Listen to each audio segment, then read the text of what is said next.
Enfant mode d'emploi. Bonjour Dorothée Gabé. Bonjour Didier, bonjour à tous. Comment ça va bien? Mais ça va bien. Comme d'habitude, comme tous les 15 jours, puisque on le sait, Parents Enfants mode d'emploi, c'est en alternance avec Émilie Bénéchou qu'on retrouvera donc la semaine prochaine.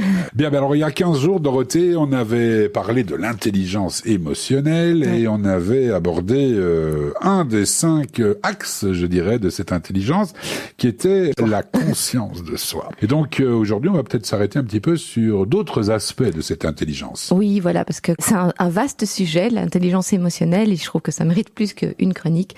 Et je crois que si on arrive à développer l'intelligence émotionnelle de nos enfants et de la nôtre par la même occasion, notre monde irait déjà un petit peu mieux. Oui, ça c'est un euphémisme que de le dire. Alors, en dehors de la conscience de soi, quels sont les autres axes? Dites-nous tout.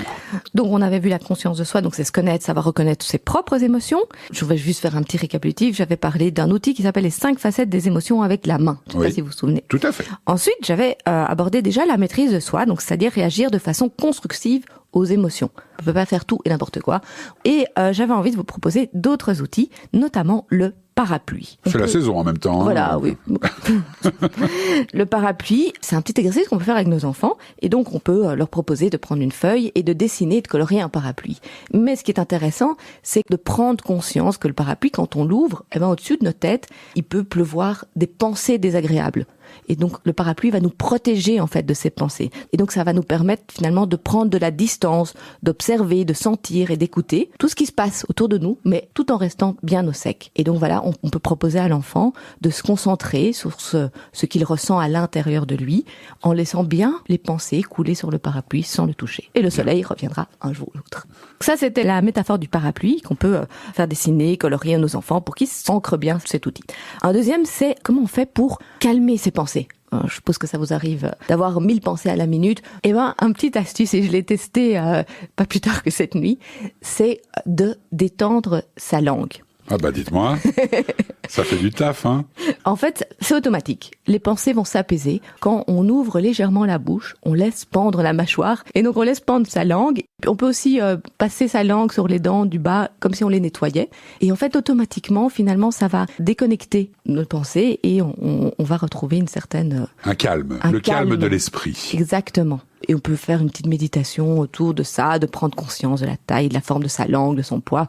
On peut mettre un peu de force. Enfin, voilà. Mais en tout cas, vraiment, juste le fait de détendre sa langue, sa mâchoire, c'est quasi immédiat. C'est très bien pendant les insomnies. Ouais, je vous le conseille. D'accord. D'autres outils peut-être? Oui, Didier, je vous ai apporté un poème. Oui. Et je vous propose ici de le lire dans les 2 sens. D'accord. Alors, je vais partir du haut et je vais aller vers le bas, n'est-ce pas? C'est ça que vous m'avez suggéré intelligemment. Voilà. Donc voilà, je suis un gros nul. Personne n'ose penser que je suis capable d'accomplir de grandes choses. Je sais que je raterai tout ce que j'entreprendrai. Je ne crois plus que je peux réussir. Je suis persuadé que je ne vaux rien. J'ai arrêté de me dire que j'ai confiance en moi. Je suis convaincu d'une chose, je suis quelqu'un d'inutile et ce serait idiot de penser que je suis une belle personne. Ah, comment vous sentez-vous après ce beau poème, Didier? Oh ben, comment dirais-je, un petit peu masochiste sur le coup, là. Oui, je comprends. Maintenant, on va faire l'exercice contraire. Vous allez le lire de bas en haut. Ah, donc je prends la dernière ligne et je remonte, c'est ça? Ça. Et donc, je suis une belle personne et ce serait idiot de penser que je suis quelqu'un d'inutile. Je suis convaincu d'une chose, j'ai confiance en moi. J'ai arrêté de me dire que je ne vaux rien. Je suis persuadé que je peux réussir. Je ne crois plus que je raterai tout ce que j'entreprendrai. Je sais que je suis capable d'accomplir de grandes choses.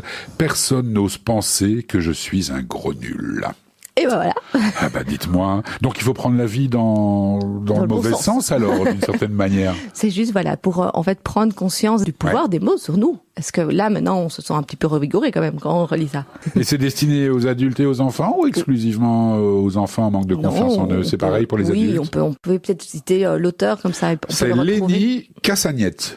Voilà. Pas Castagnette, hein, rien à voir, et il nous les casse pas du tout d'ailleurs. Lenny Castagnette, j'y arriverai.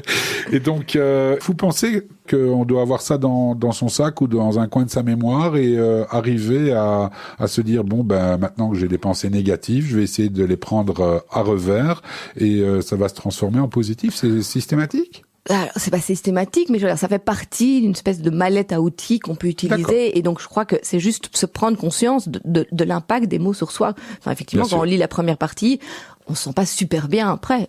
Mais pour ce qui me concerne, j'ai envie de dire, c'est surtout ce que les autres disent de nous qui nous touche ou qui nous flatte, je dirais. Mais on dit souvent, et l'enfant là-dedans est très une éponge, que la voix extérieure, les mots que les adultes vont dire à l'enfant deviennent sa petite voix intérieure. D'accord. Et donc ça, c'est une des bases de l'estime de soi. C'est vraiment hyper important dans comment on entoure nos enfants d'utiliser des bons mots, et que si on n'arrête pas de les casser à longueur de journée, ben ils vont se sentir dévalorisés et ils vont dire oui, je me sens nul. On en avait déjà parlé mais le contraire est aussi vrai, il ne faut pas non plus les encenser. Non, voilà, on en avait déjà parlé lors des accords Toltec, parce que c'est ça, c'est important que l'enfant d'un côté puisse se protéger des paroles des autres, mettre son bouclier, mais en prenant ce qui est constructif. Parce qu'effectivement, il ne doit pas non plus fermer les yeux, et ça peut aussi permettre de faire avancer. On avait aussi parlé de l'importance plutôt de proposer des encouragements basés sur des faits plutôt que des compliments. D'accord. Bien. Donc on en revient toujours à la même chose. Oui, je crois que tous les sujets finalement convergent finalement de voir l'importance de développer l'estime de soi de nos enfants. Je crois que c'est primordial. Ça c'est clair. Mais pas à tout prix, c'est-à-dire pas en montant leur ego et en les complimentant à outrance. Ce n'est pas non plus le but, parce que finalement ça va les desservir aussi. Il faut pas non plus leur dire qu'ils ont raison quand ils ont tort. On est bien d'accord. On est bien d'accord. Mais non, mais c'est important, parce que on est bien il y a des parents qui, moi je me souviens d'un exemple personnel. On demande à un gamin 2 + 2 ça fait combien? Le gosse qui répond 5. Je prends un exemple, 5, et le père qui dit bravo chérie, presque. Voilà. Alors ça se défend comme.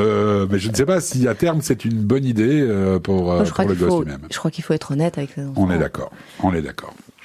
Voilà, alors je crois que je vais revenir pour les prochains, parce qu'il y a encore énormément d'outils. Alors je vais continuer sur la maîtrise de soi. On va s'arrêter sur la maîtrise de soi aujourd'hui, et je reviendrai donc pour parler d'automotivation, d'empathie et de relations interpersonnelles une prochaine fois. Dans 15 jours, quoi. Donc un jour, oui, effectivement. Et alors, donc pour le dernier petit outil, c'est d'identifier les besoins et comment les nourrir.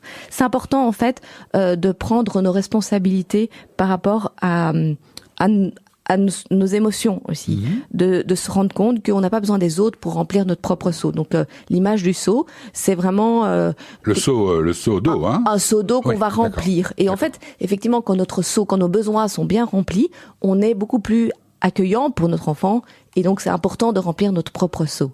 Et donc un petit exercice que je vous propose, on ne va pas avoir le temps de le détailler énormément maintenant, c'est d'essayer de penser à une situation qui a pu peut-être être désagréable dans le passé, et de se poser la question, qu'est-ce qu'on aurait envie de vivre qu'on n'a pas vécu, et qu'est-ce qu'on aurait voulu qu'il se passe. D'accord. Voilà. Et alors on pourra réfléchir à quels sont les besoins qui seront nourris. Donc des besoins d'appartenance, d'autonomie, de bien-être, et enfin se rendre compte qu'on est responsable, et donc que finalement on peut planter une nouvelle habitude. Juste en prenant conscience de ça, ça va pouvoir nous aider à vivre mieux ce genre de moment dans le futur. Bien, rendez-vous dans 15 jours pour la suite des festivités, on dira. Voilà. Merci beaucoup, Dorothée. Merci Didier, bonne journée. Dans 15 jours, j'ai hâte.